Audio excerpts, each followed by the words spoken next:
ভেন্ডির চচ্চড়ি বানাবো সর্ষে দিয়ে। কড়াইতে তেল দিয়ে দিয়েছি, জিরা আর কালো জিরা দিয়ে দিলাম, সর্ষে দিয়ে বানাবো। ভেন্ডি আর আলু দিয়ে দিচ্ছি তেলে, নুন দিচ্ছি, হলুদ দিচ্ছি। এবার একটু ভাজা ভাজা বানাবো, তারপরে সর্ষেটা দেবো। ভালো করে একটু ভাজবো, সর্ষেটা দিয়ে দিচ্ছি। সর্ষে বেটেছি, ওটা দিয়ে দিলাম।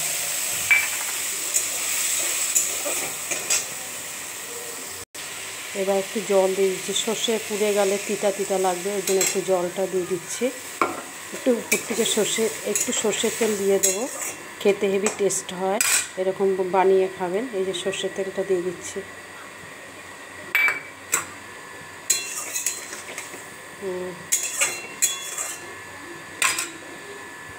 ভেন্ডির চচ্চড়ি হয়ে গেছে, নামিয়ে দিচ্ছি। ছোট ভাণ্ডে হয়ে যাবে ধরা, এর জন্য রাখছি। ওই যে হয়ে গেছে, কি সুন্দর হয়েছে দেখুন।